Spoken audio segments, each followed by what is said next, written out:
Laurent Wauquiez souhaite enfermer les OQTF à Saint-Pierre-et-Miquelon. Sa proposition fait énormément parler.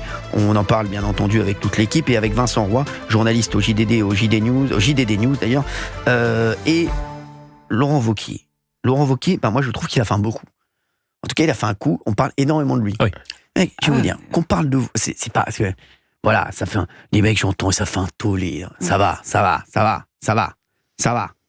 fait pas un tollé, ça fait parler. Alors, il y a des gens. Quand t'habites Saint-Pierre-et-Miquelon aussi, quand même. Bah oui. Quand t'habites Saint-Pierre-et-Miquelon, oui, bien sûr. 5500 personnes. On embrasse tous les habitants de Saint-Pierre-et-Miquelon. Bien sûr. Exactement, voilà, qui doivent. On regarde, je sais qu'on fait 4000 personnes. Un carton là-bas. Là-bas, on fait un carton. Mon anniversaire, il y avait 4000 personnes de Saint-Pierre-et-Miquelon. Circoncision, 3000. Donc, pour vous dire, je sais, je les connais très bien. Je les embrasse. J'embrasse les Pierre et Miquelonnais. Merci. C'est ça, en plus, oui. Bah oui. Et Saint-Pierre et Miquelonnais. Oui, Miquelonnais. j'ai cherché tout à l'heure. Merci. Bah, vous me demandez la prochaine fois, pas la peine de chercher. Si vous cherchez à savoir qui va gagner au foot, vous me demandez. Si vous cherchez à savoir le nom d'un habitant, vous me demandez. Par contre, si vous cherchez à rien savoir, vous appelez Gérald. Merci. Alors, il va enfermer les OQTF à Saint-Pierre-et-Miquelon. Il était dans une excellente émission hier soir sur CNews, présentée par un jeune homme qui a le vent en poupe. Merci. Gauthier Lebray. On va écouter. Une très bonne émission. On va écouter Laurent Wauquiez, bien entendu. Très belle audience d'ailleurs. 500 000. Bah oui, Laurent Wauquiez vous a donné un record. Donc, je vais vous dire, quand on commence à faire des records en télé, c'est que ça commence à bouger. Donc attention à Laurent Wauquiez. Je vous le dis. C'est comme Zemmour autrefois. Bravo. Vous voyez, je dis pas que des conneries. C'est exactement ce que moi je ferais justement un parallèle avec la fin de la campagne présidentielle d'Éric Zemmour, bien sûr. où il fait une proposition choc, ministère de la remigration. Oui. Alors il n'arrivera pas ensuite à relancer sa campagne, mais deux scrutins totalement différents. Éric Zemmour était candidat à une présidentielle, Laurent Wauquiez est candidat à la présidence d'un parti. Exactement. Où on sait comment ça fonctionne, c'est souvent celui qui mène la campagne la plus radicale qui est élu. Par exemple, la primaire de la gauche, c'était pas Manuel Valls, c'était Benoît Hamon.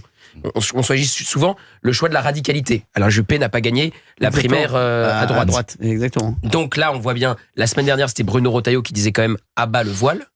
Et là, c'est Laurent Wauquiez qui dit « il faut envoyer les OQTF les plus dangereux à Saint-Pierre-et-Miquelon ». Alors je vois, il y a tout le monde qui lui tombe dessus, y compris même Marine Le Pen. Manuel Valls, ministre des Outre-mer. À la limite, c'est son job. Voilà. Bien sûr, oui. Et Marine Le Pen aussi, elle fait des très bons scores dans les Outre-mer.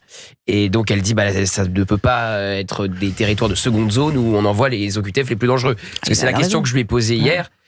Quand vous envoyez quelque part un OQTF, vous l'envoyez où? Vous l'envoyez dans un CRA. Et 90 jours après, il est dehors. Oui, mais... Donc, si vous envoyez des OQTF tueurs, etc., vous les envoyez à Saint-Pierre-et-Miquelon, très bien, vous les mettez dans un CRA. Et 90 jours plus tard, ils sont dehors dans la nature à Saint-Pierre-et-Miquelon. Donc, je suis pas sûr que les habitants de Saint-Pierre-et-Miquelon soient hyper contents. Il y a Vincent Roy qui voulait vous répondre. Non, mais alors, il est plus dur que moi. Hein. Non, mais c'est un vieux truc, la remigration. Vous savez pourquoi il y a beaucoup de Kabyles en Nouvelle-Calédonie ? Parce que, à une époque, les Kabyles les plus durs, les plus violents, ceux qui foutaient le plus le bazar, on va le dire clairement, eh bien, on les envoyait en Nouvelle-Calédonie. C'est un vieux truc. Bon, alors maintenant, allez annoncer ça, je suis d'accord sur le coup de com'. C'est génial, il n'existait pas, le voici existant, il veut la présidence LR, il veut se positionner comme étant plus à droite que Retailleau, plus radical, plus dur, en disant mais voilà, on est dans un état d'immobilisme, on veut, voilà. Mais faut quand même dire que la ficelle est grosse. Saint-Pierre-et-Miquelon, c'est Tartuffe, c'est irréalisable. Personne ne fera ça, pas même lui s'il était au pouvoir, parce que de toute façon, tous les gens de cette droite-là, c'est-à-dire les Républicains qui sont arrivés au pouvoir, ils ont toujours tenu le pouvoir au centre. Alors moi, je te répondrai, Vincent, ça suffit, c'est irréalisable. Depuis Trump, c'est fini. Voilà, c'est ça. On est d'accord ou on n'est pas d'accord. Il y a des raisons objectives sur lesquelles on peut argumenter pour dire qu'il ne faut pas le faire, mais dire c'est irréalisable. Si demain t'as Donald Trump qui arrive, un espèce de Donald Trump qui arrive à la tête du pays en France et qui dit il faut envoyer les OQTF à Saint-Pierre-et-Miquelon, tu prends un avion, tu l'envoies à Saint-Pierre-et-Miquelon et tu fais débarquer les 150 OQTF. C'est pas une prison. Mais c'est pour ça que je te dis qu'il y a des raisons objectives de dire que ce n'est pas une bonne idée, mais il faut arrêter avec cet irréalisable. Mais attention, de surcroît, c'est réalisable, c'est une question de volonté politique. Ça veut dire obligation de quitter le territoire national, le territoire français. Ça, c'est un bon argument. C'est la France. Jusqu'à la fin du XVIIIe siècle, enfin à partir de la fin du XVIIIe siècle, pardonnez-moi, mais Saint-Pierre-et-Miquelon est français. Bien sûr. Donc le but, c'est de taper fort pour que les OQTF retrouvent le territoire dont ils viennent et naturellement qu'ils retournent de là où ils doivent, de là où ils sont venus. C'est tout ce qu'on demande. Qu'est-ce que vous en pensez d'Artigoul ? Je pense que la politique actuelle, classique, n'arrive pas à solutionner ce problème qui est un véritable problème. Non mais alors, donc, justement, et il crée la surprise. Exactement. Je suis opposé à ce qu'il fait, mais il crée la surprise. Ça pose la question d'un Guantanamo à la française. Oui, c'est ce qu'on dit depuis des années. Du bagne. Mais c'est exactement comme Donald Trump sur les tarifs douaniers. Il fait quelque chose, il met quelque chose de nouveau dans le paysage. Or, ça crée de la sidération, ça fait réagir, etc. Laurent Wauquiez, je pensais qu'il allait jouer les militants et Retailleau étant plutôt sur l'opinion publique. Là, Wauquiez a retourné la table un peu en saisissant l'opinion publique, en créant la surprise sur sa proposition. Je pense que c'est irréalisable et que ça n'est pas souhaitable, car c'est contourner l'obstacle qui est le retour dans le pays d'origine. Non mais là où Gauthier Lebray a raison, c'est que en fait il joue le parti. En fait il joue le parti avec cette proposition. C'est pas une proposition qui met en fait réellement sur la table dans une perspective, moi j'imagine réelle. Il l'imagine pas réelle. Moi je pense qu'il le fait parce que il sait que il va pouvoir avec ça déborder par la droite Retailleau et donc jouer le parti. Non, et moi à titre personnel je trouve que c'est il illustre quelque chose de fondamental à mon avis.